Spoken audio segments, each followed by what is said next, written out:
from my memory, I remember that the police house used to be available for emergency housing before it was considered to be made a historic place. So, you know, I wondered if that could, if you might think about that before you sell it. Yeah, so through your worship, these two dwellings are not being actively marketed at the moment. So yeah, so there is there is a possibility of having a discussion about repurposing it while still remaining in council ownership. I think your worship, that might be something that it would be well worthwhile the housing working group engaging on in the near future. Yeah, thanks, Ken. And Hazel, I think that is a discussion. It's outside of this 8-month financial report. So yeah. Thank you. Okay. Were there any other questions anyone had? Well, yeah, the only other, I guess this is one of the things you're working on, but with a lot of our projects stalled at the moment, it's probable that our debt's not going to be at the forecast at the end of June. And I guess there may be an opportunity for further arbitrage that hadn't otherwise been considered. Through the chair, so a couple of points on that. The first of which is we're currently reforecasting the forecast. So we're looking at that at the moment. So all our budget managers have been given some guidelines on stuff to look at, and we're completely redoing the budgets at the moment to come up with our financial implications of this. While we won't be doing the capital projects, we're not sure until we've if there will be an operating deficit that we might need to cover. So we just can't give certainty on that. Now, the second thing is funds are not available at the moment for arbitrage purposes. So the funding market at the moment is quite tight, and our GFA have made it very clear that they will lend for core debt only. They're not lending for arbitrage purposes at the moment, as well as with the interest rates as they are. You know, we'd be looking at probably less favourable arrangements anyway. Thanks, Sarah. Gary, you had some comment you wanted to make? No, Sarah covered the points, other than to say that when we went into lockdown, we stopped doing, I think it was about $32 million worth of capital projects. And the assumption we're working on is that none of those will recommence in this financial year. So you're right, we will have some cost of money saving, but counter that with a significant drop in revenue from the non-rate funded items that we have. Thanks, Gary. I just wondered for a point of clarification, and when people look back through these minutes, if anybody ever does in the future, is it worth pulling forward that highlighted note that you've got at the bottom of page 1 in the comments and putting it into the recommendation somewhere? It's just to acknowledge that this is, you know, we're aware of the fact that we that the forecasts are probably going to be way out, but they're accurate based on the 29th of February position that we were in. But yeah, is there any comments, Gary? Yes, good point, Your Worship. So no problem at all to bring that paragraph that's highlighted into point B of that recommendation that the council noted. That, and then in respect of old B, now the new C, change those words finance and corporate committee approved, because of course this is the council. Yes. Okay. So is everyone comfortable with that, Claire? Yeah, I just want to say, Jim, that I did send through some minor changes and things, mainly picking up some inaccuracies that are more, just for being accurate. Really, it's not really changing any of the substance of the report. Yeah. So Claire, they were circulated. Did anyone have a problem with Claire's changes, just in terms of the accuracy? I think they're pretty straightforward. Were there any problems, Sarah or Ken, with that? Through you, Your Worship. Yeah. So those changes to an extent, like this report is not being published beyond this meeting. So yeah. So if there are inaccuracies, yeah, we should note them. But yeah, just noting that yeah, we won't necessarily be changing the report as a result. Okay. Everyone comfortable with that? Okay, so if everyone's happy and with that, bringing forward just that explanatory note, I suppose, can we have a mover and seconder to receive? Your Worship, can I just say something before sorry, you go down there? No, that's fine. I just had a couple of calls yesterday from people worried about what was the commercial rent of 22,000. It's just down in the same columns as the Blundell House. Revenue down 22,000, and that's part of a maze block opposite Shakespeare and the old State Highway by the low-level bridge. And the guy exited the lease, and then the main water reticulation pipe's gone through the property. So that's the reason it's down 22,000. As somebody said, I didn't know we had any commercial property on the Tirio Road, the old State Highway one. So that's a clarification. Thanks, Graham.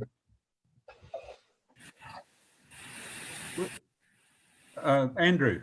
Yeah, just before we move on, Ken, do we have any idea about when the reforecast will be? I know you've got heaps to do, but just an idea.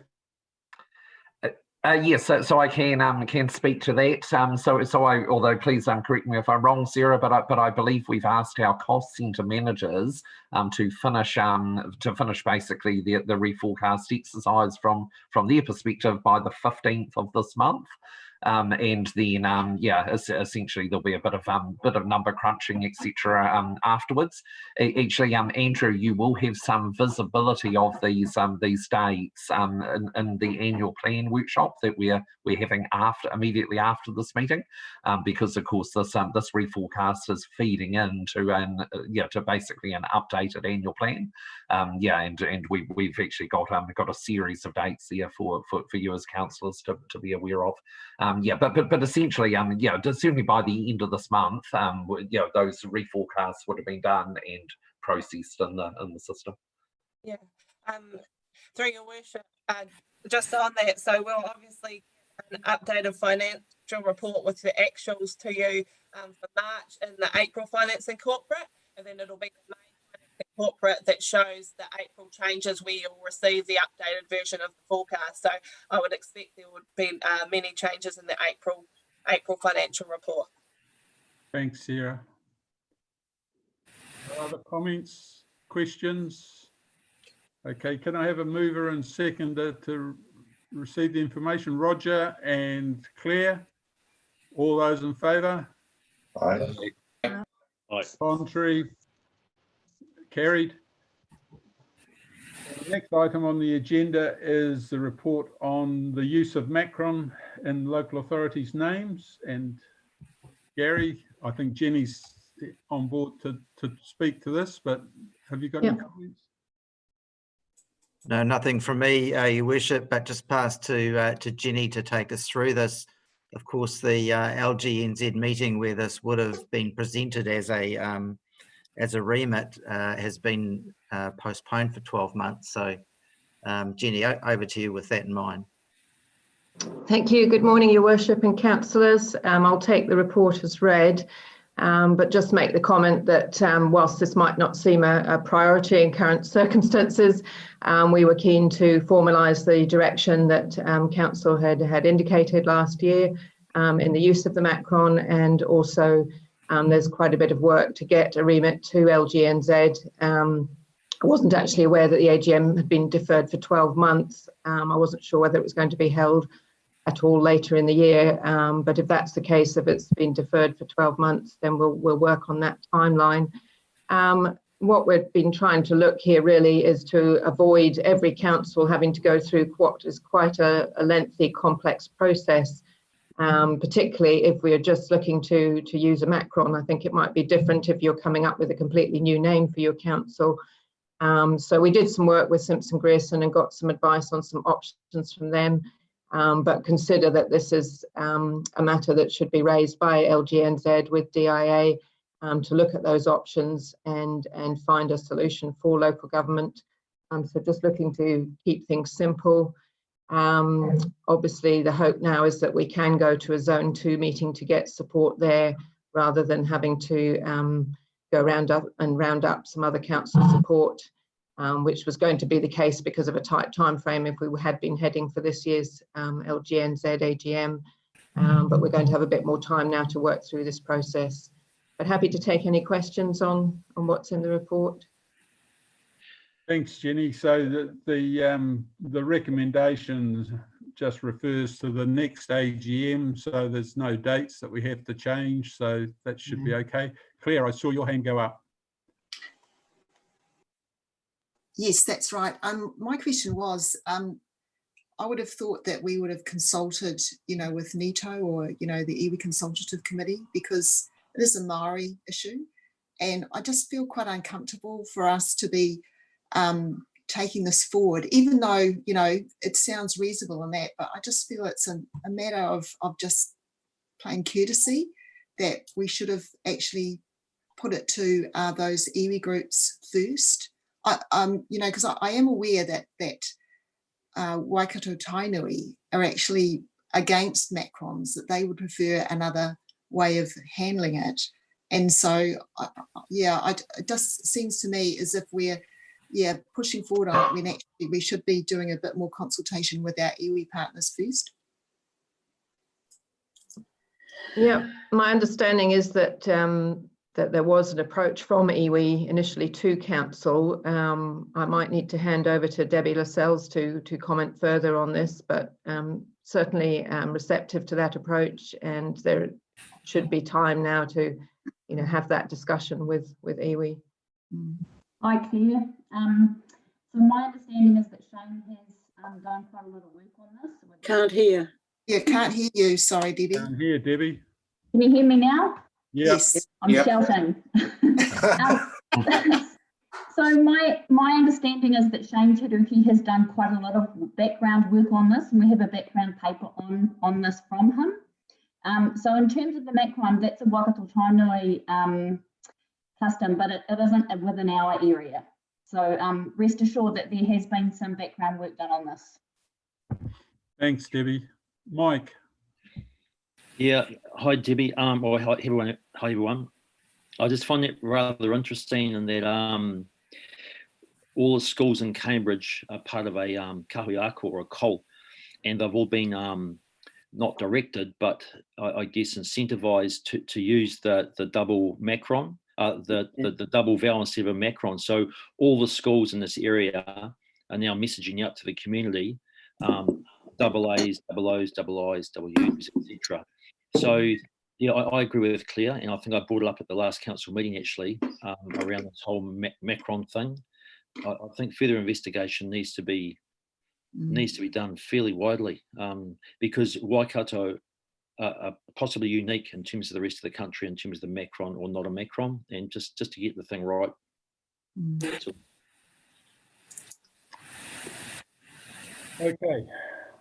So, Jenny, have you got any comment on that? So at the moment, is there any need to push on with this, or we've got time now with the AGM being deferred for 12 months? Yeah, that'd be good. I'll just let Gary's obviously wants to respond initially. Yeah. Yes, clearly now with the AGM being pushed out, we have more time, but it was my clear understanding that Raukawa and Maniapoto favour the macron.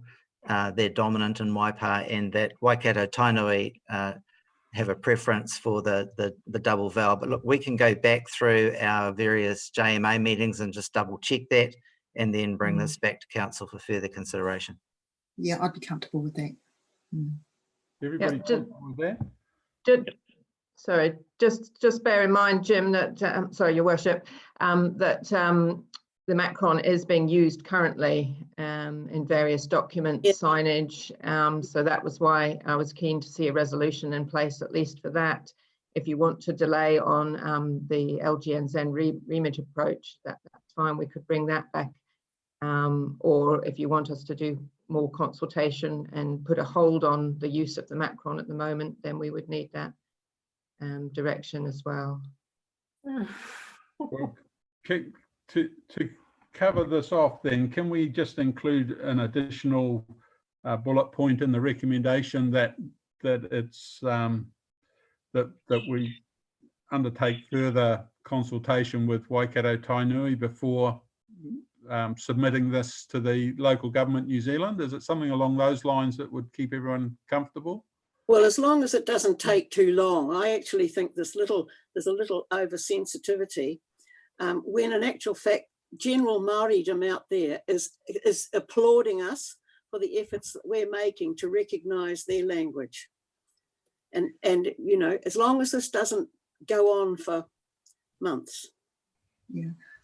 I think we've got time to do it right. And I am concerned about what Mike's raised, that we've got Cambridge, a group over in Cambridge with schools that are encouraged to use one system. And now we're going to be doing another. I mean, I'd really like to see consistency, and we're only going to get that if we take the time to talk to all the iwi groups and work out, well, you know, like those partners and work out what's an acceptable way forward. So I think it's going to look bad if we've got one sector doing it one way and another part of Waipa doing it another. I think we've got to... I wasn't disagreeing with that. Thanks for that comment. Gary, you were just wanting point of clarification?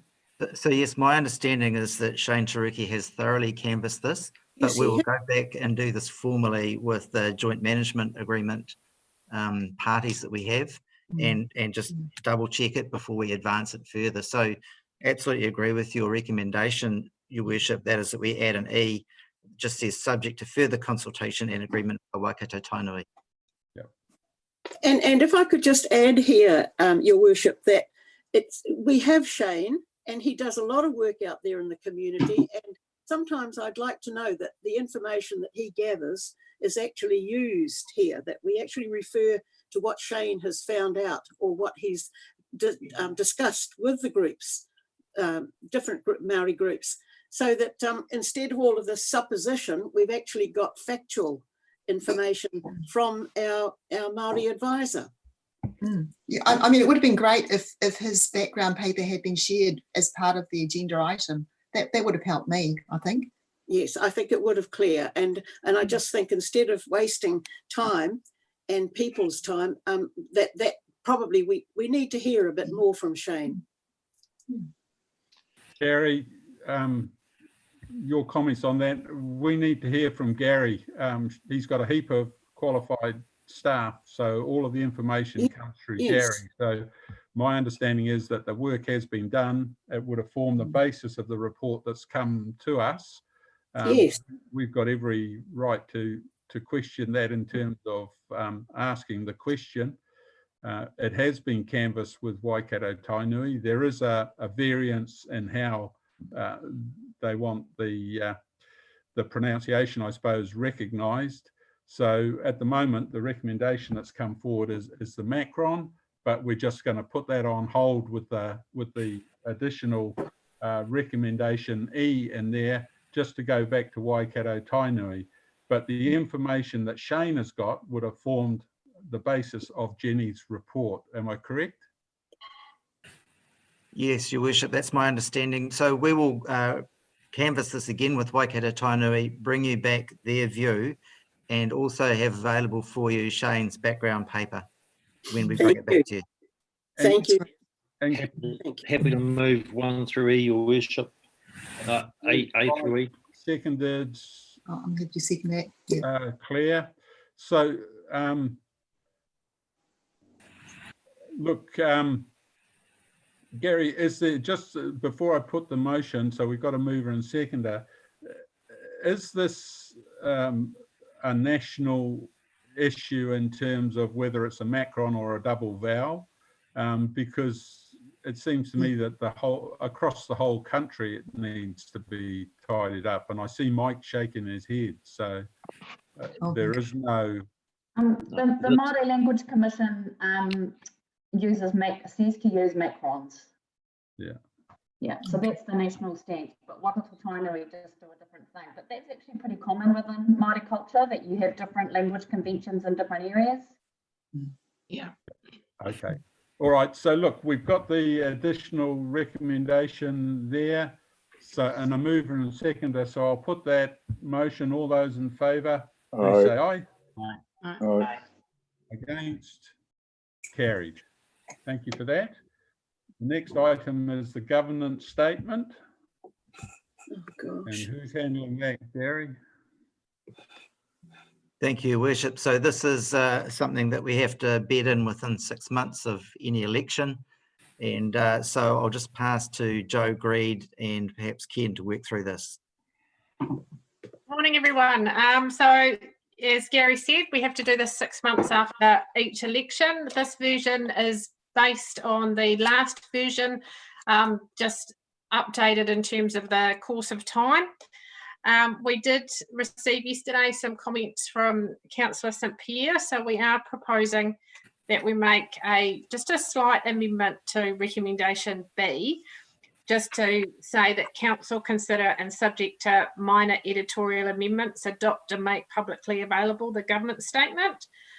We've just got a few typographical changes to make, and also some just minor suggestions from Claire to add in the representatives of the joint committees with the regional council, as well as the representatives on the JMA.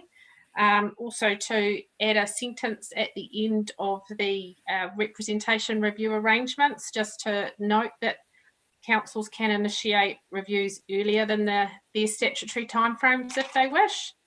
And also just in terms of, there was one more change that we were proposing, just to add in after the local government funding agency section, just to state that Waipa District Council, along with a number of other councils, is a guarantor of the scheme.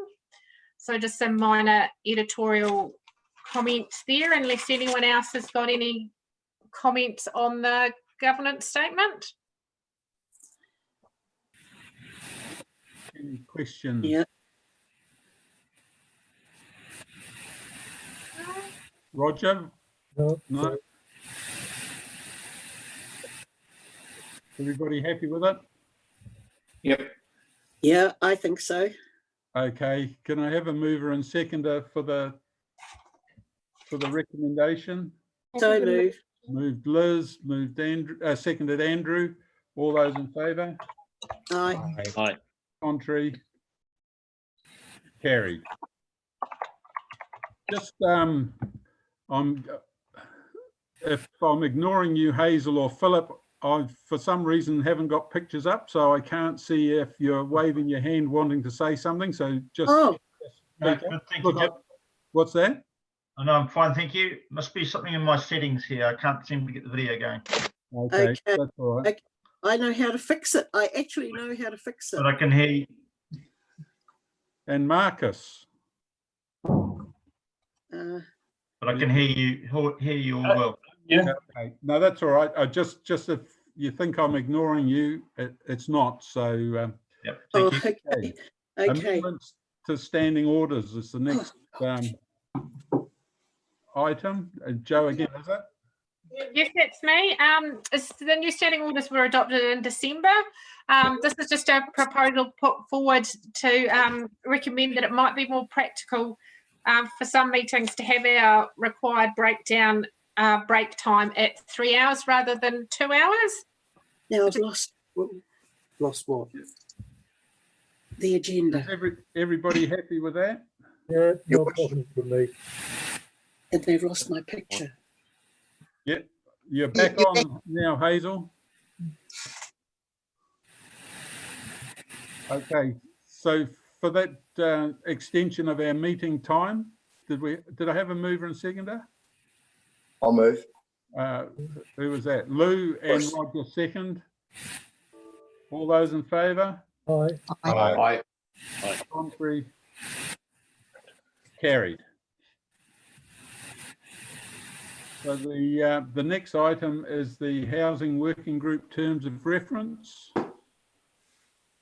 Yes, so through you, Your Worship, I'll speak to this item, which I should imagine is fairly straightforward.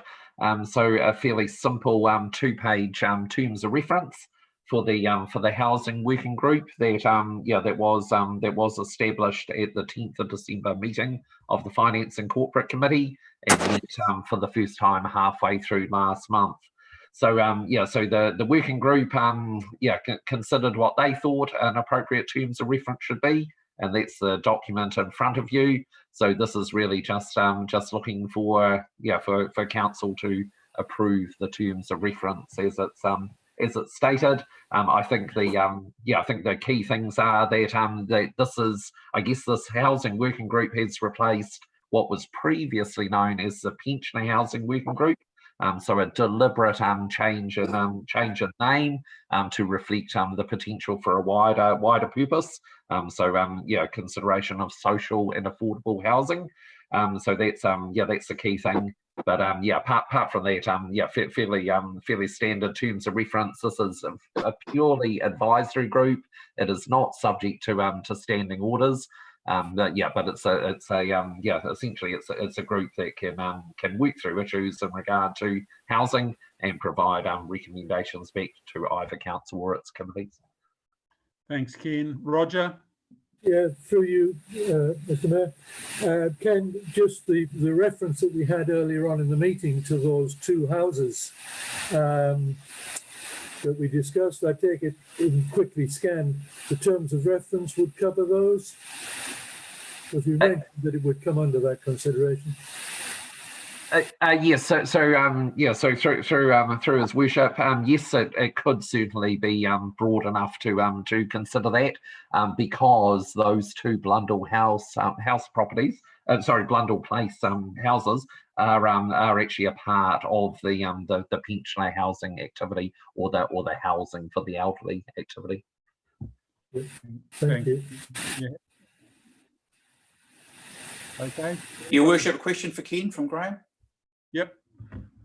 Ken, I just wondered if we could change from elderly to seniors in the wording, just through the documents now. I have been pushing for a more, I think, nicer name than this elderly or pensioner, and I just wondered if it was appropriate time to be thinking about doing that in the resolution.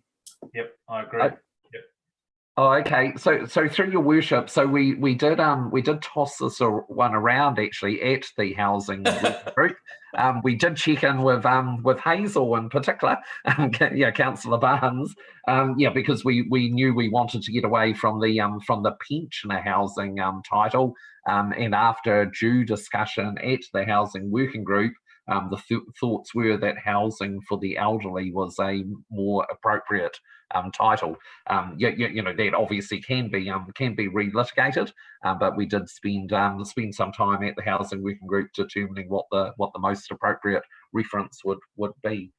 But Your Worship, would be very happy for obviously council to have it say in that regard, but recognising that the working group thought that was an appropriate term. I'm shocked, Ken, that you didn't talk to all the seniors in council. That would have taken forever. Sorry, Jim. Look, I suppose, I'm happy. I don't care what the name is, to be brutally frank about it. People seem to get bent out of shape over a name.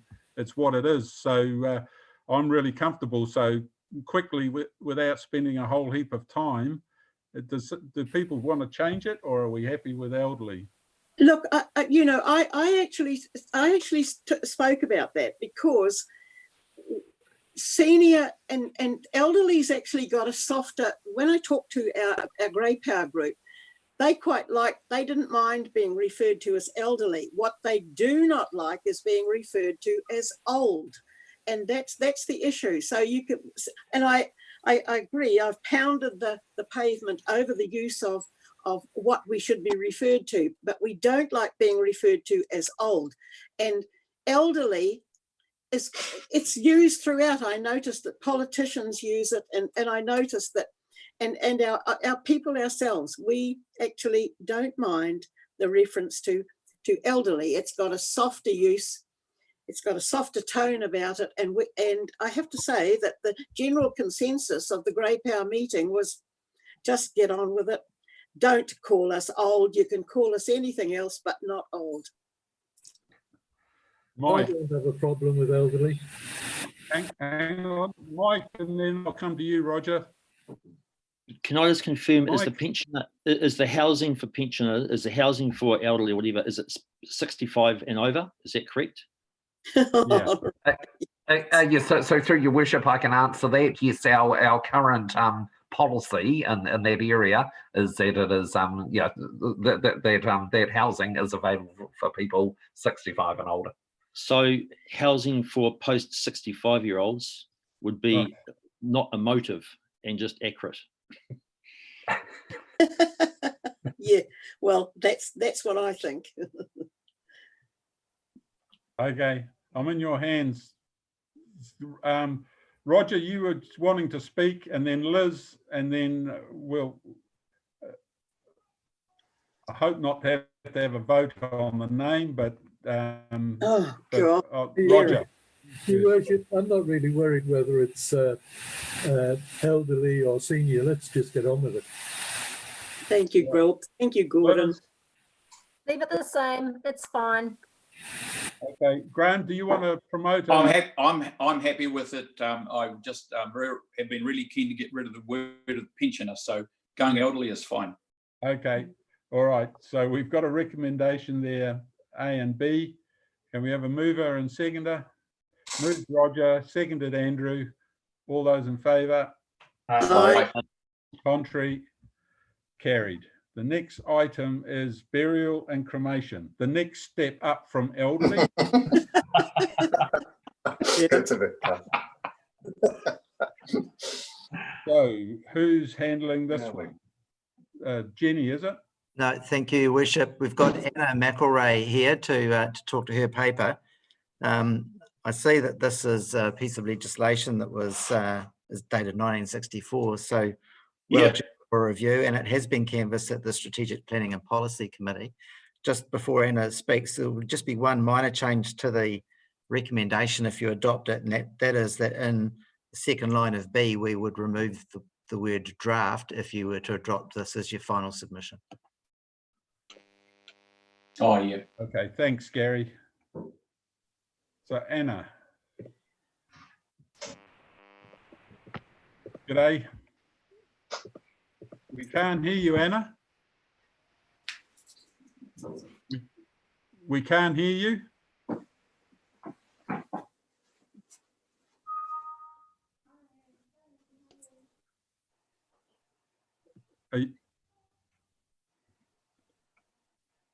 No, can you hear us? Yeah, but we can't hear you. Very softly. I've been working all week through all our Zoom meetings. Okay, you're getting better, but still very quiet though. I tried shouting like Debbie did. Yeah. No, it's still not there. Yeah, no, we've got you now. Oh, great. Look, I'm very happy to take the report as read. It follows the direction that was given at the 3rd of March workshop and what we presented as our staff recommendations. We've made 2 minor amendments just based on feedback from Councillor St. Pierre, but happy to answer any questions. Okay, have we got any questions for Anna? Hopefully we don't need this a lot more in the coming months. Yeah. But you're certainly going to need it a lot more in the coming years, I would say. Jim? Yeah, absolutely. Okay, so we've got a recommendation there with that minor amendment that Gary is just taking out the draft.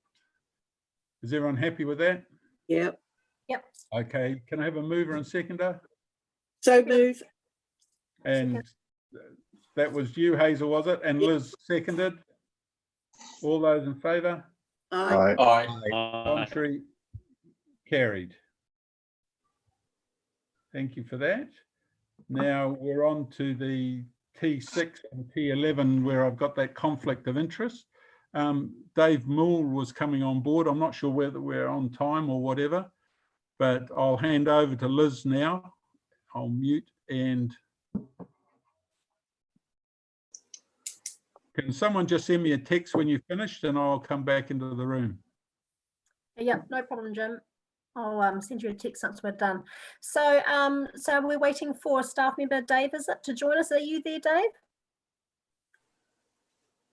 Okay, Gary, is for you, Liz, Justine will be presenting this report and was to be supported by Dave Mull from Boffa-Miskell, but Justine is here. So if you're comfortable, then Justine can progress. Of course, no problem at all. Morning, Justine. How are you? Good morning, everyone. It's lovely to see you all.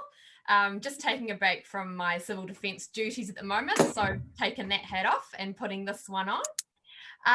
So yeah, T6 and T11, these have been hanging around for a little while now. And today we're hoping to sort of close that loop by asking for your endorsement of those draft structure plans. So I will take this report as read, but I do have some key points that I would just like to run through if I may. And the first is that this is a non-statutory process. You know, we've developed these draft plans in consultation with partners such as Mana Whenua and other key stakeholders like New Zealand Transport Agency, Waikato Regional Council, landowners and developers in both of these growth cells. We have obviously also sought wider feedback last year. That closed, I think off the top of my head, it was about October last year that our public feedback for these draft structure plans closed. And we do have some landowners in both of these growth cells who are willing to develop and would like to develop. Just last week for the T11 growth cell, which is around the Pack and Save in Te Amutu, wraps around there. There was a pre-application meeting with the majority landowner in that growth cell. They are very keen to go. Right. Okay, thanks, Justine. Now, questions. Graham, I think you had something you wanted to... Yeah, thanks, Liz. Yeah, Justine, good morning. Just during our work up to this plan, Poto and particularly myself, I questioned the logic of having 168 hectares into large lot residential. Liz and I got invited out to Land Street, to the big subdivision there of large lot residential in Simon McGill, and that was done 5 years ago. And he said he'd made a mistake by doing that. And I think that with our emphasis on protecting our elite soils, this doesn't do that. And I'm really, really concerned that there's been no provision made for a more dense lot of housing within this 420 acres. In fact, there's no commentary on it at all. And the thing that makes me think that it should happen more is that it's in between Te Amutu and Kihikihi, where you have your water and your sewage going right there. And I just think that it needs to go on hold. I know you've talked to a lot of people, but we really, really need to reconsider whether we're putting this amount of land into large lot residential. Yeah, I Thanks, couldn't agree, Graham. Okay, Hazel, did you want to talk? No, I was just saying I couldn't agree more with Graham's comments. And it does worry me about our elite soils being just ignored if it's more advantageous to have houses built all over it. Yeah, that was all. I was just agreeing with Graham. Thanks, Hazel. Okay, and we do have Dave, who, if you've got any other questions as well, from Boffa-Miskell, who's online. So welcome, Dave. Marcus, did you have a question? Yeah, I was just thinking that, it's all very well about the topsoils and stuff, but aren't we a bit late in the game for this already? Because we're so far down the track in doing these plans that we should have brought this up. We should have thought before we got to this point. Oh, we did think about it, Marcus. So this is why it was brought up last year, well before this got to this stage. And I thought there would have been some commentary from the people that have assessed this to why we haven't gone down that track for a higher density housing. Okay, Gary. Yeah, thanks, Gary. Yeah, so when council adopted its district plan, it was mindful that it was stopping down or preventing a whole lot of rural residential subdivision in the greater rural area, and so decided to focus those people who wanted large lot residential into enclaves where we could provide services like refuse collection and the trickle feed water supplies. So we effectively adopted a compromise where we said no more rural residential subdivision out in the elite soils, and let's focus this development into enclaves. Yeah. Now, I understand what you're saying when you say, Graham, that there is no commentary on the fact that this is all large lot residential, but effectively that all happened when the district plan was put into effect. All that we're seeking today is for approval that the structure plan, that is, where do the roads go, how is the stormwater managed, how do we put all that in place to allow the development to occur. So effectively, the district plan decision in relation to is this large lot residential or not was made when we adopted the district plan. Oh yes, I remember that now. Yep. Thank you, Gary. I remember now. You've jogged So my supplementary to Gary, can I just ask, is it possible for the landowners in that area to come back and apply for a more intense subdivision rather than the large lot residential? Yes, so we have had some conversations with one landowner in particular who has some land directly adjacent to Kihikihi Township. And they have indicated that they would like to put residential rather than large lot residential on a particular portion of their land. So we have been having those discussions with them. There are ways that can certainly happen in this growth cell. There are processes that they need to follow around plan changes to change the zoning from deferred large lots to residential. But as long as it can be serviced, then I understand that is a possibility. That's good. Thanks, Justine. But can I just make a little comment there that just don't go allowing small section sizes in Kihikihi and leave the large lot up on top of the hill where it's been talked about.